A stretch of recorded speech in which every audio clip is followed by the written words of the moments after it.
Salam budaya, salam kletik-kletik ora obah ora mamah. Berjumpa kembali dengan saya Ki Gendeng Ardianto dalam wayang kulit yang sudah cetar membahana, yang jos gandos kotos-kotos gebros-gebros. Pada kesempatan ini saya mau berkunjung ke rumahnya Pak Guru Duwiono yang ada di Kecamatan Selorejo Ngantang ya, Kabupaten Malang, yang akan wawancara bagaimana cara pembuatan wayang dari kulit bulu atau wayang kulit bulu kambing. Tapi sebelum itu silahkan di like, kemudian komen, dan juga subscribe, dan kalau ada kesempatan silahkan di share.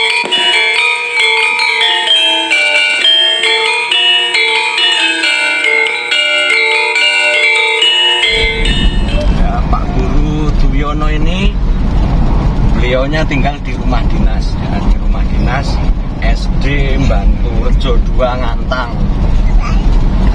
Dan semoga ini beliau ada di rumah.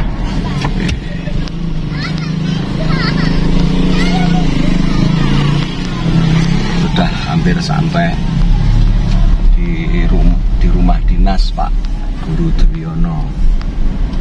Nah, ini di depan rumahnya beliau banyak pohon tanaman bunga anggrek.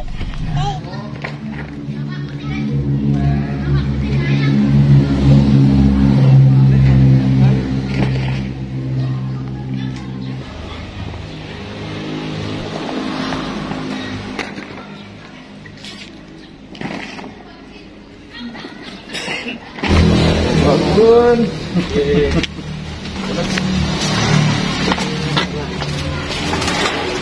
Ini saya sudah ketemu dengan beliau Pak Guru Duwiono yang berada di ini Pak Ngantang ya, Ngantang Kabupaten Malang. Pak Guru ini hari-hari pekerjaannya adalah kepala sekolah nggih. Iya. Kepala sekolah wonten SD pundi Pak? SD Purworejo 1. Purworejo 1. Berarti di teng ya, dekat jalan menuju arah Pujon nggih, arah Pujon nggih.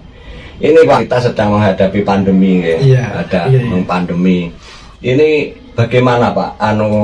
Istilahnya kalau Pak Guru ini biasa nerima order, nerima pesanan wayang dari kulit bulu. Ini contohnya ya saudara. Dari kulit bulu ini banyak sekali. Terus adanya pandemi ini ada efeknya atau mboten Pak? Ada. Ya efeknya ya banyak sekali Pak Adi. Ya bisa dikatakan 50% aja enggak ada. 50% enggak ada saudara ya. Iya 50% aja enggak ada. Ya kalau dulu itu ya tiap katakanlah sepertinya enggak ada sepinya.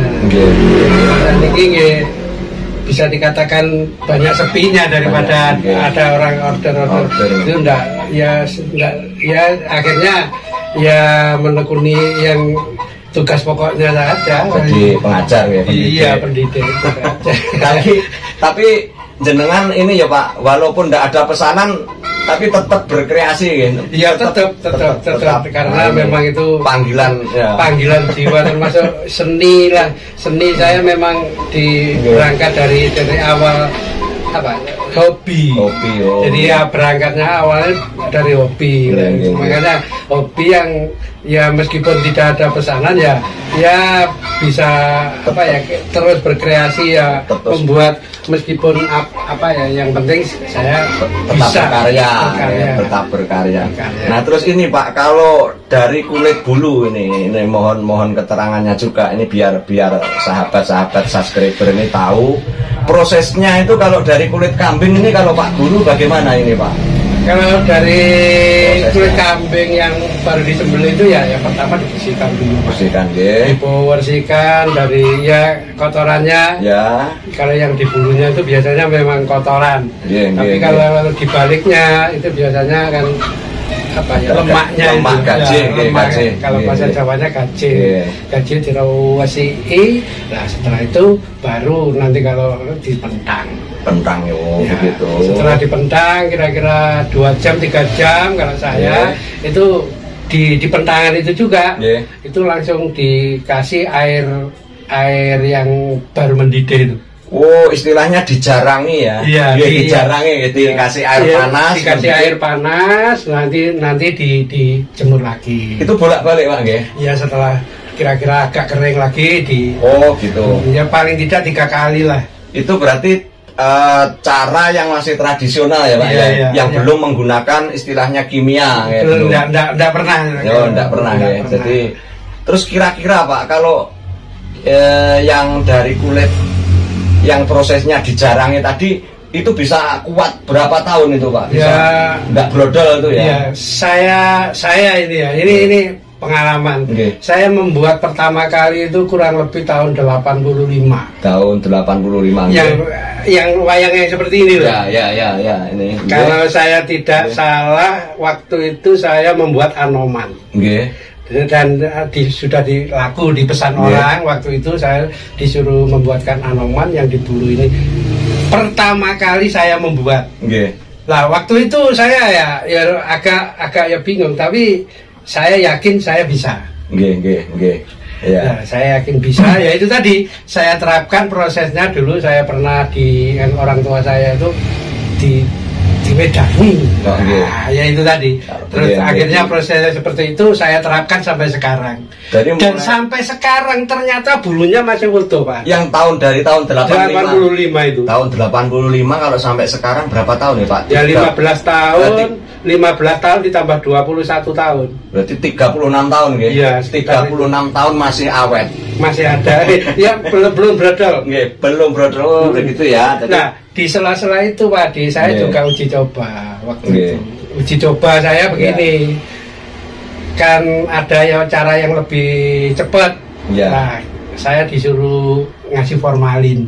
Oh, nggih. Ternyata itu saya terapkan, saya biarkan saja kulitnya itu belum ada 2 tahun sudah brodol. Iya. Oke.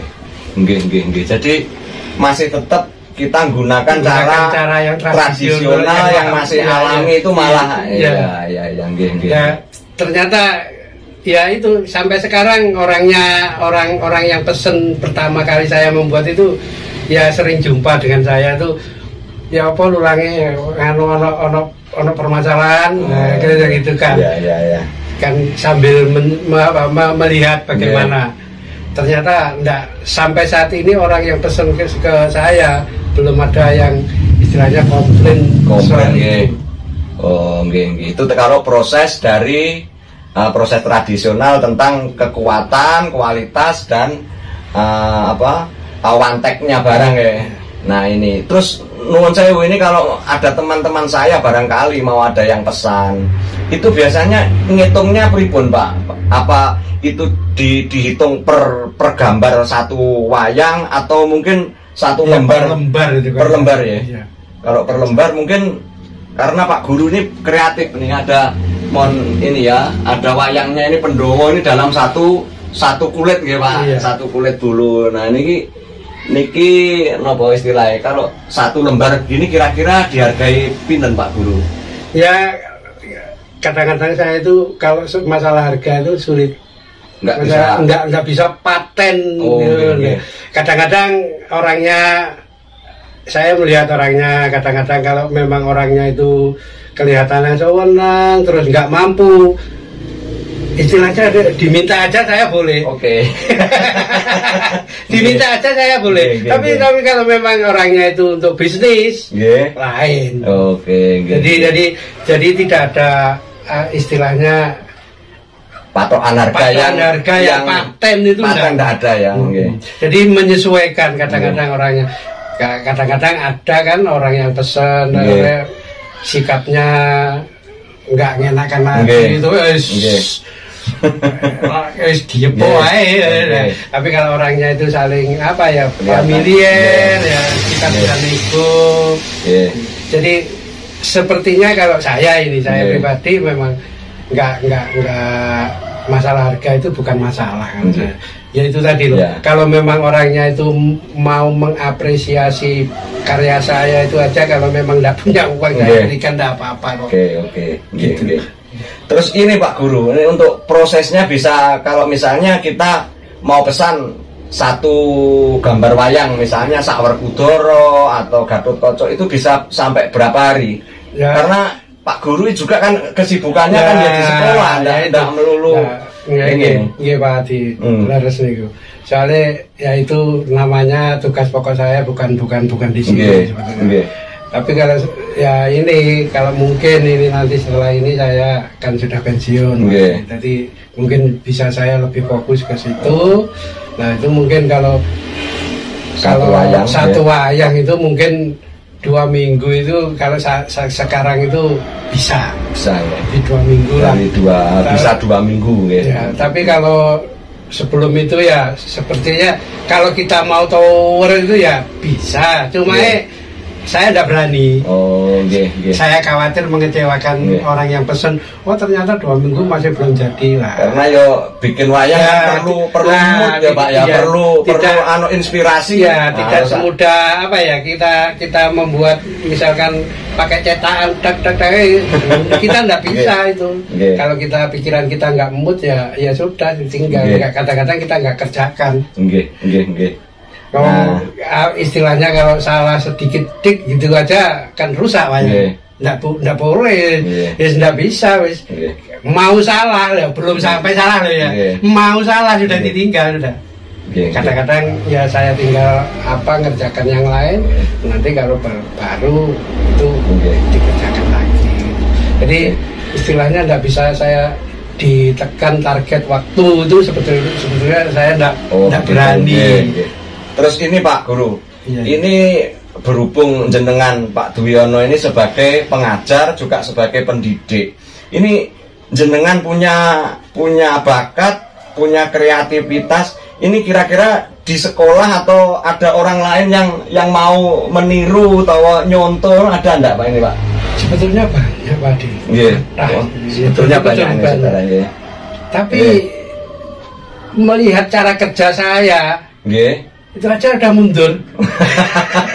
Ternyata faktor kesulitan memang gaya wayang angel.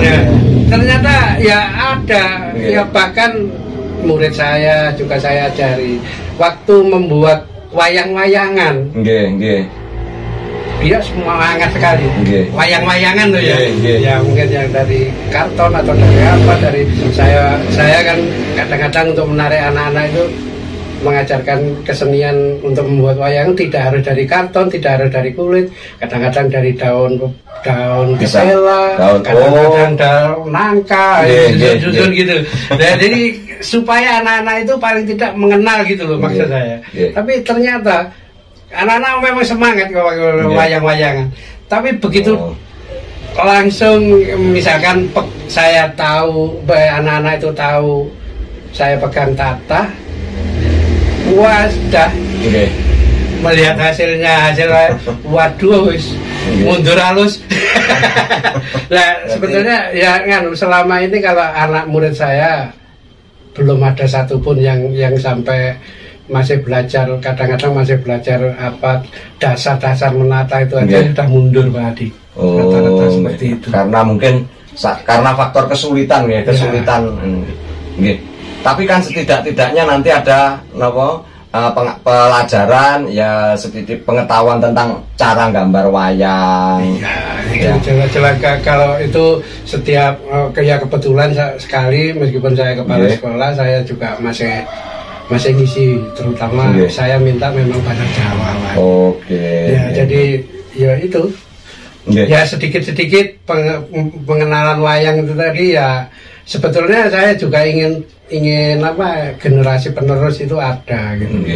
Tapi ternyata memang kalau di daerah sini sulit sepertinya. Sepertinya anak-anak itu anak-anak muda sekarang itu enggak telaten seperti orang-orang yang kuno seperti saya ini. Baik, tadi itu demikian ya saudara. Jadi Pak Guru ini seorang pengajar, memang kreativitasnya tinggi sekali, tapi ya kreativitasnya agak terbentur karena memang pekerjaan beliau ini sebagai seorang kepala sekolah, sebagai seorang pengajar, pendidik. Tapi tidak-tidaknya kita tahu bahwa di tiap-tiap daerah Wah ini terutama di Malang. Ini Malang bagian pun di barat, Malang bagian barat. Ini masih ada yaitu sosok-sosok yang meneruskan, yang tetap melestarikan yaitu budaya wayang kulit. Walaupun ini selain kulit bulu, wayang kulit ya bisa ini Pak Adi. Oh nggih. Ini cobi Pak Guru nggih. Ini ya. Ini wayang kulit.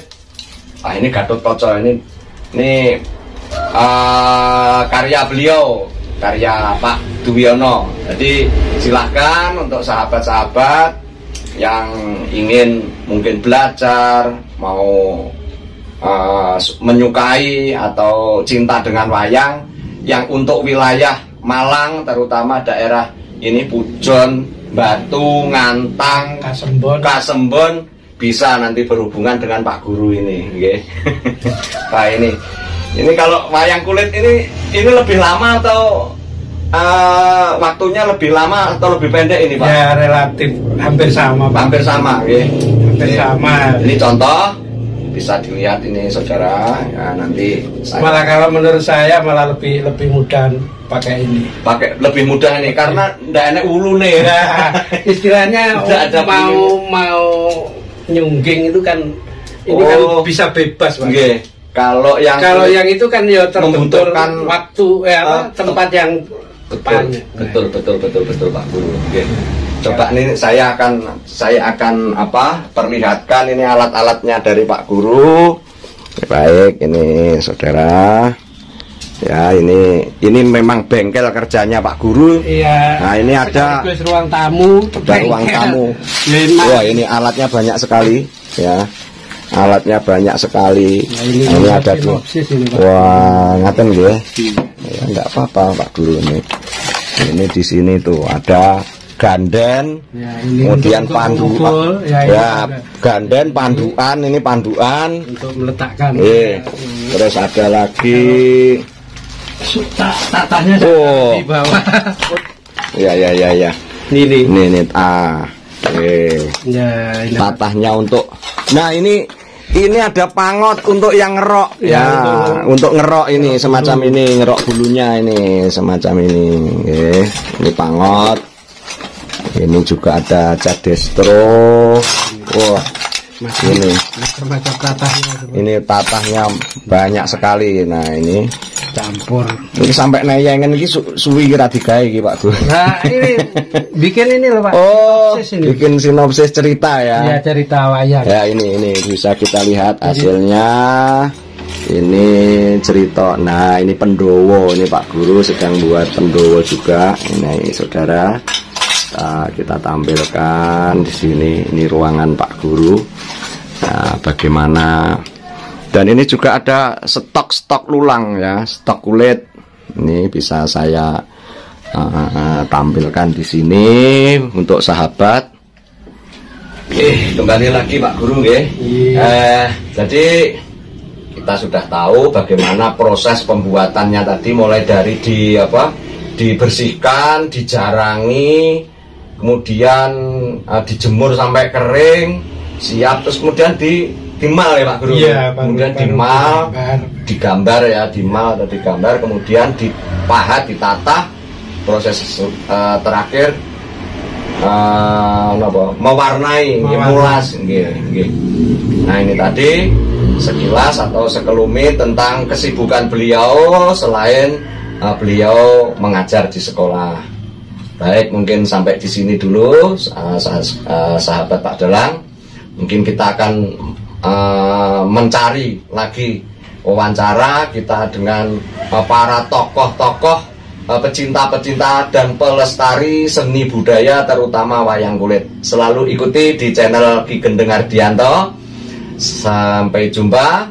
Salam budaya, rahayu, rahayu.